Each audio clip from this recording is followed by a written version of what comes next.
Hello बच्चों, good morning. मैं प्रिया आप सबके लिए लेके आई हूँ 10th बोर्ड का मैथ्स। आपको इस यूट्यूब चैनल पे 10th बोर्ड का कंप्लीट मैथ कोर्स मिलेगा और बिल्कुल फ्री में इस यूट्यूब चैनल पे। तो चलिए आज ज़्यादा बात किए बिना हम शुरुआत करते हैं। और वो मेन जो हिंदी मीडियम के बच्चे हैं जो गांव में हैं, जिनको मैथ से डर लगता है, वो सभी के लिए हम बिल्कुल जीरो लेवल से शुरुआत करेंगे। तो चलिए बिना ज़्यादा बात किए हुए हम शुरुआत करते हैं। तो हमारा फर्स्ट चैप्टर का नाम है वास्तविक संख्या है, ठीक है। बट वास्तविक संख्या को समझने के लिए पहले हमें इसके थोड़ा पीछे चलना पड़ेगा, जो कि हमने नाइन्थ में हम पढ़ चुके हैं नाइन्थ में, बट थोड़ा सा इंट्रोडक्शन की जरूरत है। चलिए तो सबसे पहले हम पढ़ते हैं प्राकृत संख्या, जिसको हम नेचुरल नंबर भी बोल सकते हैं, जिसे हम एन से डिनोट करते हैं, ठीक है। एन से लिखते हैं। और नेचुरल नंबर प्राकृत संख्या एक से शुरुआत होते हैं, 1 2 3 डॉट डॉट इनफाइनाइट तक। दूसरा, सबसे पहले हमने 1 की शुरुआत की थी, इसीलिए हम पहले नेचुरल नंबर पढ़ते हैं। सेकेंड नंबर पे हमारा होल नंबर, जिसको हम पूर्ण संख्या भी बोलते हैं, ठीक है। जिसे हम होल नंबर भी बोल सकते हैं और इसे हम डब्ल्यू से लिखते हैं, ठीक है।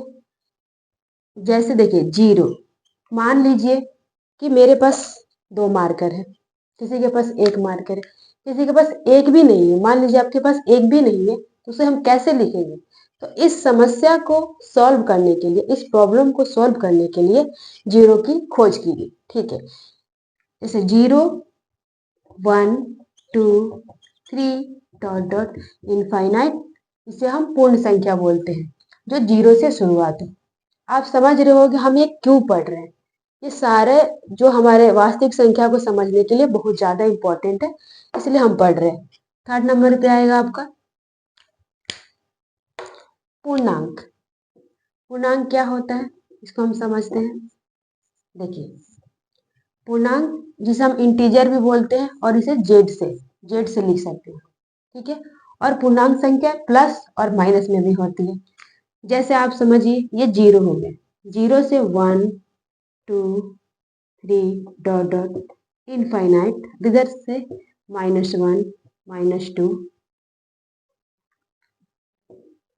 -3 डॉट डॉट इनफाइनाइट। ये क्या हो गया आपका पूर्णांक संख्या, जिसमें निगेटिव और पॉजिटिव दोनों आता है विथ जीरो। जीरो के साथ जीरो भी आएगा, पॉजिटिव नंबर भी आएंगे और निगेटिव नंबर भी आएंगे, जिसे हम क्या बोलेंगे, पूर्णांक बोलेंगे। इसको हम पॉजिटिव को प्लस पूर्णांक बोलते हैं और निगेटिव को जेड जेड, इसे जेड से लिखते हैं। इसे हम इंटीजर भी बोल सकते हैं, ठीक है। तो 3 नंबर हो गए हमारे पास। चलिए नेक्स्ट पर चलते हैं।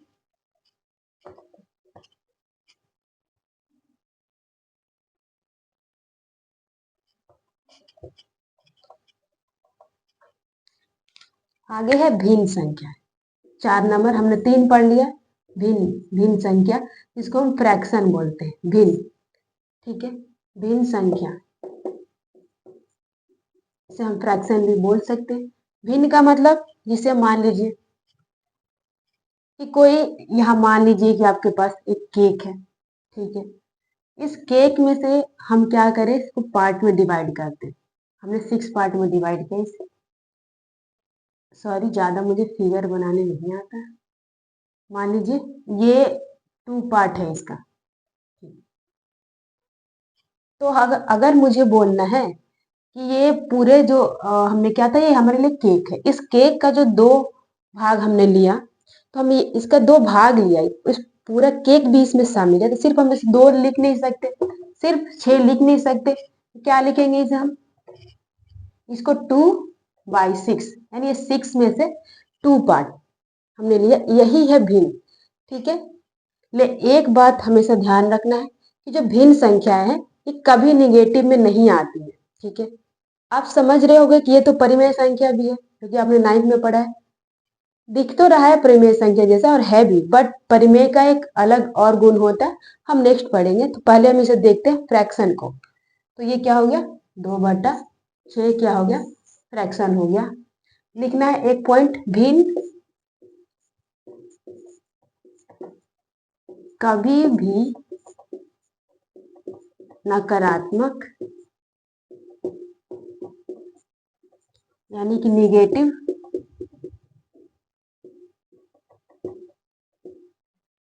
नहीं होता है। ये बात को गांठ बांध लेना है कि ये कभी भी नकारात्मक नहीं होता है अभी।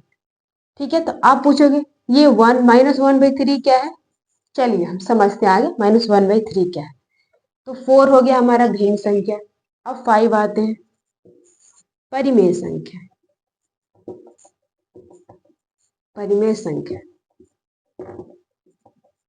देखिए, परिमेय संख्या का हम पहले परिभाषा देखते हैं क्या होता है। कोई भी संख्या जिसे हम p/q के रूप में लिख सकते हैं, और p और q क्या होने चाहिए, पूर्णांक होनी चाहिए, उसे हम क्या बोलते हैं, परिमेय संख्या। q 0 नहीं होना चाहिए, यानी कि नीचे का 0 नहीं होना चाहिए, उसे हम परिमेय संख्या बोलते हैं। और परिमेय संख्या निगेटिव पॉजिटिव कुछ कुछ भी हो सकता है। इसका सिंपल सा परिभाषा है, कोई भी संख्या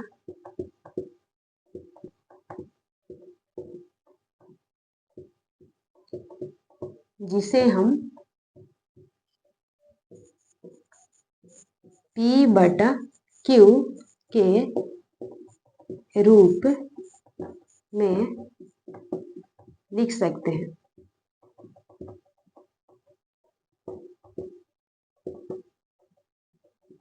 जहां p और q पूर्णांक है। ठीक है, और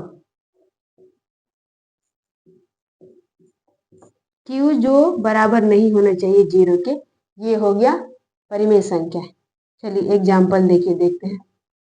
जैसे मान लीजिए -1/2, ये परिमेय संख्या हो गया, क्योंकि ये नहीं बोल रहा है कि ये माइनस नहीं होना चाहिए, ये सिर्फ ये बोल रहा है कि ऊपर का जो है, नीचे है, नीचे जो इसका जो हर है, इसे अंश और हर बोल सकते हैं हिंदी में, जो नीचे का हर है वो 0 नहीं होना चाहिए। तो हमारे पास p जो अंश है -1 आया, हमारे पास है q जो हर है वो 2 आया, तो ये हो गया परिमेय संख्या। इसमें हम अंतर समझेंगे भिन्न में, और ये किसके तरह दिखता है, ये भिन्न की तरह दिख तो रहा है, ठीक है, लेकिन ये क्या है, ये परिमेय संख्या है, सिर्फ भिन्न की तरह दिख रहा है। ठीक है, तो चलिए आगे हम चलेंगे। अब हमने परिमेय संख्या पढ़ लिया, और एक हम पढ़ते हैं अपरिमेय संख्या।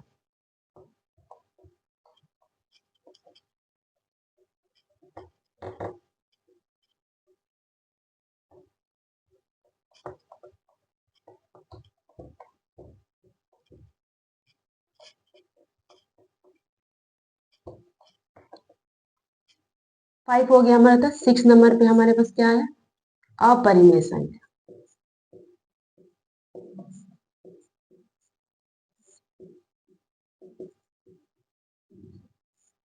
इसका भी एक बार उदाहरण देख लेते हैं। इसका परिभाषा क्या है, कोई भी संख्या, मेरे साथ साथ आप लिखते चले और समझते भी चले, कोई भी संख्या जिसे हम p/q के यानी अंश और हर के रूप में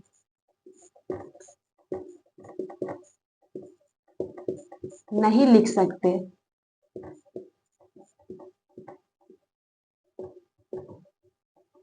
उसे अपरिमेय संख्या बोलते हैं।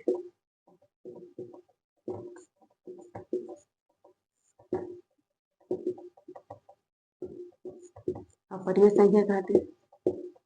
चलिए इसे लिख लीजिए, क्योंकि यही आपको काम देगा बाद में। चलिए नोट्स पक्का बनाना है, क्योंकि जब आप रिवीजन करोगे तो आपके लिए बहुत इंपॉर्टेंट हो जाएगी। ये नहीं सोचना है कि मैं एक बार में सारा याद हो जाएगा, ऐसा नहीं होता है, बहुत रेयर केस में होता है। तो चलिए हमने देख लिया ये अपरिमेय संख्या जिसे हम p बटा q के रूप में नहीं लिख सकते। चलिए एग्जाम्पल देखते हैं, चेक करते हैं कौन परिमेय है कौन अपरिमेय। जैसे मान लीजिए मैंने लिया रूट अंडर 36, ठीक है 36 लिया, तो रूट अंडर को 36 को हम 6 गुना 6 लिख सकते हैं, इसका 6 बाहर निकल गया, यानी कि ये परिमेय है, ये परिमेय है, जिसे हम रेशनल नंबर भी बोल सकते हैं, परिमेय ये है। दूसरा मान लीजिए कि ये हमने लिखा यहाँ 3 है, ध्यान रखिएगा 3 4 3, ठीक है, तो इसको हम कैसे लिख सकते हैं 7 इंटू 7 इंटू 7, बट यहाँ क्यू है इसीलिए हम 3 का लेंगे और इसमें से 1 निकालेंगे, तो ये भी परिमेय बन गया। बट यहाँ देखिए अगर हम रूट अंडर सिर्फ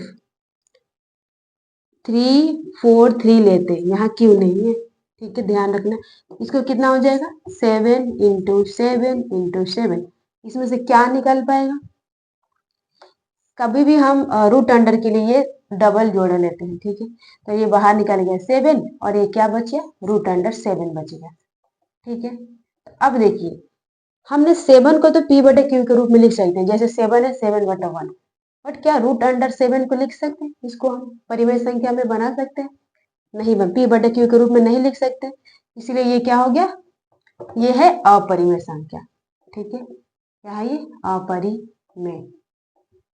तो हमने अभी देख लिया कितने नंबर हमने पढ़े, कौन, फर्स्ट प्राकृत, पूर्ण, पूर्णांक, भिन्न, परिमेय और अपरिमेय। अब इसको हम एक जगह लिखते हैं और देखते हैं कि हम इसका आखिर क्यों पढ़े, इसका क्या रिलेशन है इनके साथ, चलिए एक बार देखते हैं।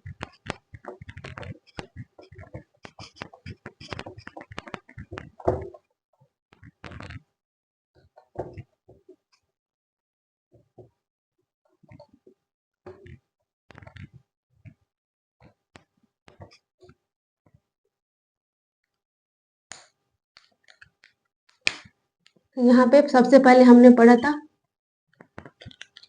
पूर्ण संख्या, सॉरी प्राकृत संख्या, हमने पढ़ा था प्राकृत,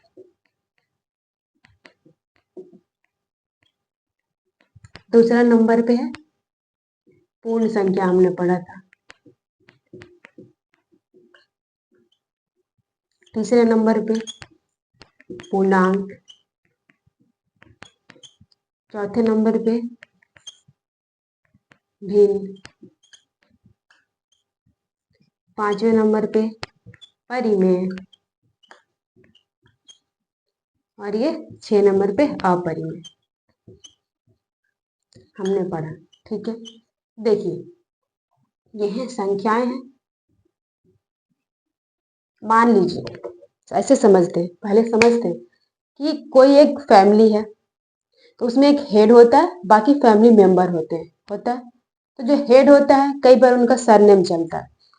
तो देखिए ये जो सारे के सारे हैं प्राकृत संख्या हो गए, पूर्ण संख्या है, पूर्णांक संख्या है, भिन्न संख्या है, परिमेय अपरिमेय, ये समझिए ये वास्तविक संख्या का फैमिली मेंबर है, ठीक है, क्या है फैमिली मेंबर, और ये जो वास्तविक संख्या है ये इनका हेड है, क्या है फैमिली मेंबर।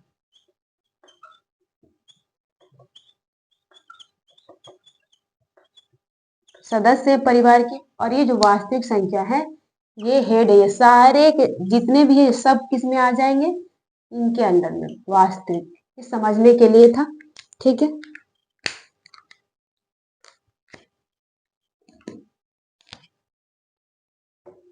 ये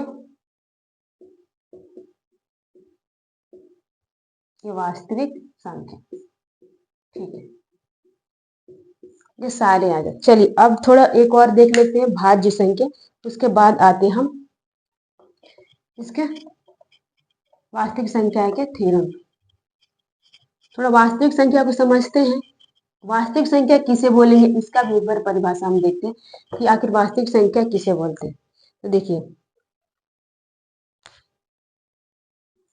वैसी संख्याएं, वास्तविक संख्या को वैसी संख्या है जिसे हम नंबर लाइन पे लिख सकते हैं, तो हमने उनके जितने फैमिली मेंबर को हमने पढ़ा वो सारे के सारे ये नंबर लाइन पे आएंगे।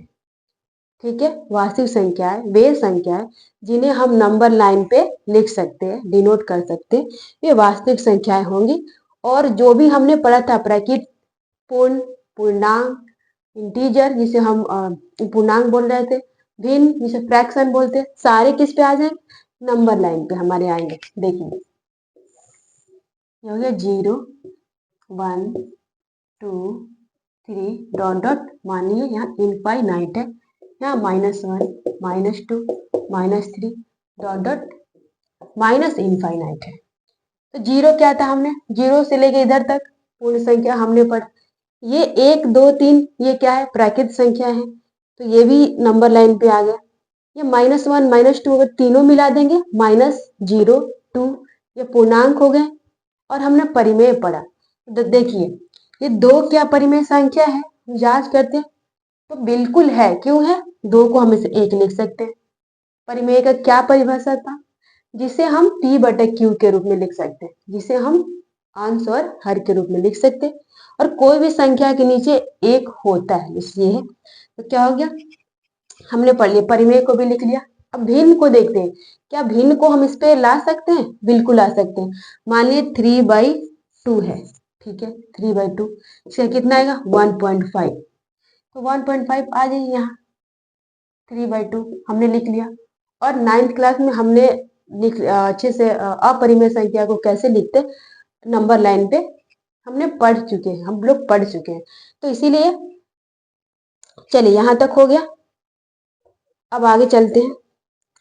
एक है, पहले एक और पढ़ना पड़ेगा, मैं भाज्य संख्या किसको बोलते हैं? भाज्य, जिसे हम कंपोजिट नंबर भी बोलते हैं, भाज्य संख्या।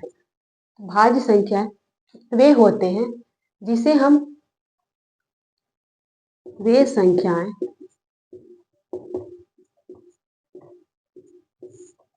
जिसे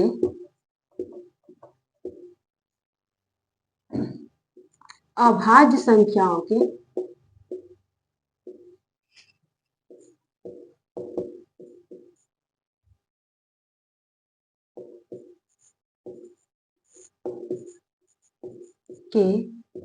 गुणनफल के रूप में व्यक्त कर सकते हैं। यानी कि व्यक्त कर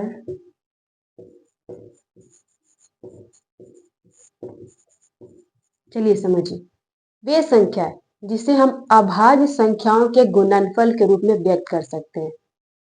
या ऐसे बोल सकते हैं कि जिसे हम उसके गुणनखंड के रूप में लिख सकते हैं।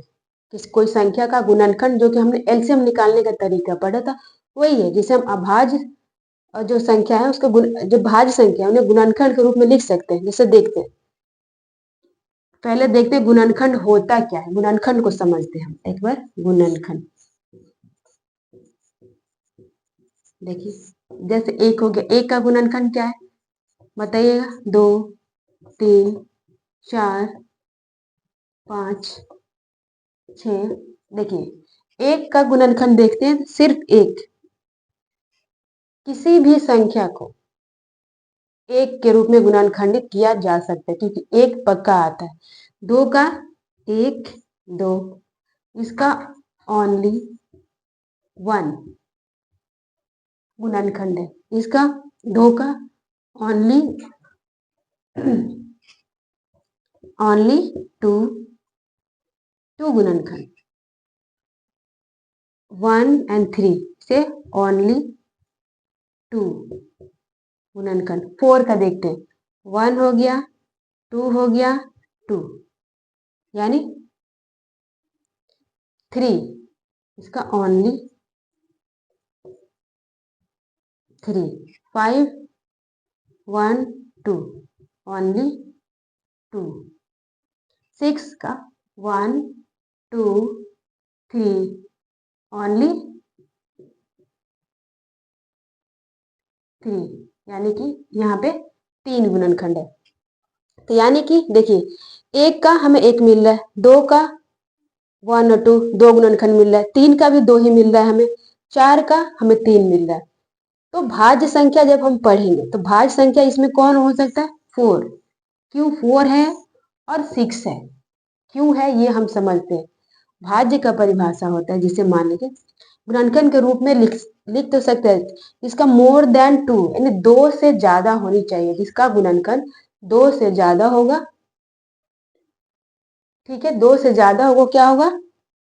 भाज्य संख्या हम इसे लिखते हैं। गुणनखंड कैसा होना चाहिए? जिसे हम अभाज्य संख्याओं के गुणनफल के रूप में लिख सकते हैं, और वो क्या होना चाहिए? उसका गुणनखंड 2 से ज्यादा होना चाहिए, मोर देन 2। तो यहाँ 4 देख लीजिए, सिर्फ 4 है, इसका 2 से ज्यादा है, तो ये भाज्य संख्या हो जाएंगी। चलिए अब हम पढ़ेंगे कि वास्तविक संख्या जो चैप्टर है इसमें थ्योरम क्या है, वहां पढ़ के आज हम उतना ही तक पढ़ेंगे, फिर आगे देखेंगे।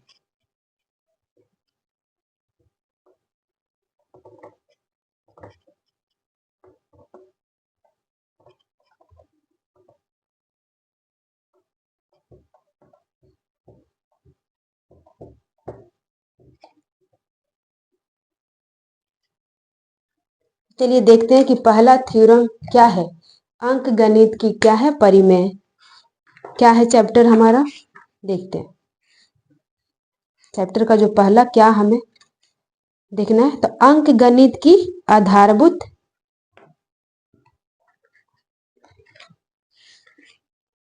प्रमेय। अंक गणित की आधारभूत प्रमेय हमें यह देखना है, अंक गणित की आधारभूत प्रमेय क्या है। पहला हमें यह देखना है वास्तविक संख्या में, यहां से शुरू करते हैं। अंक गणित की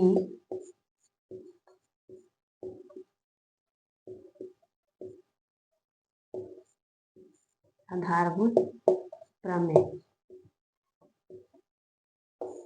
ये हमारा पहला प्रमेय 1.1 है, हमारे वास्तविक संख्या चैप्टर का प्रमेय 1.1, ये हमें पढ़ना है।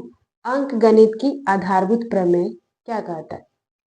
देखिए इसका सिंपल सा है, अंक गणित की आधारभूत प्रमेय क्या है। हमारे जो हमने चैप्टर का शुरुआत किया है, ये सबसे पहला प्रमेय यही है। इसके बाद आगे हम बढ़ेंगे, जो हमें HCF LCM गुणनखंड विधि से कैसे निकालना है इस चैप्टर में आएंगे। हमने नंबर समझ ही लिया, जो कि आगे हमें हेल्प करेगा। तो अंक गणित की आधारभूत प्रमेय क्या कहता है? देखिए अंक गणित का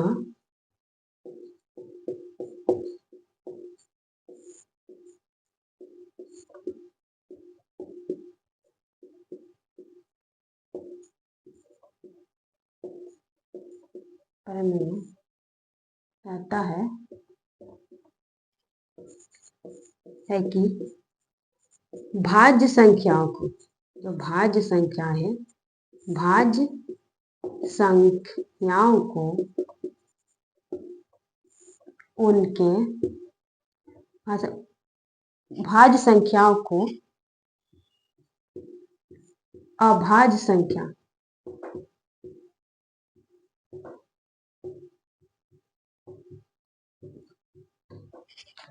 चलिए वहां नहीं दिखाई देगा, मैं यहां लिख देती हूँ। अभाज्य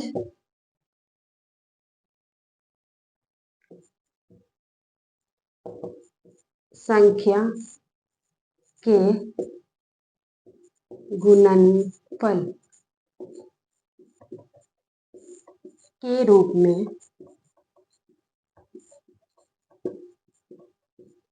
लिख सकते हैं,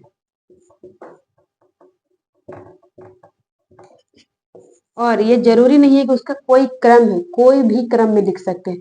चलिए एक एग्जाम्पल से समझते हैं। जैसे 36 को हम गुणनखंड करते हैं, 18 दूनी 36, 9 से 18, 3 3 9, यहाँ पे 3 1, क्या आया? 36 बराबर 2 इंटू 2 इंटू 3 इंटू 3, ठीक है।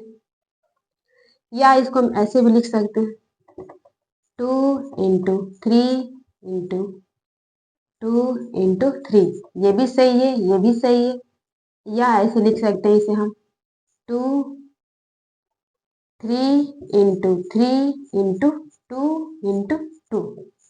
हमें ऐसे भी इसे लिख सकते हैं।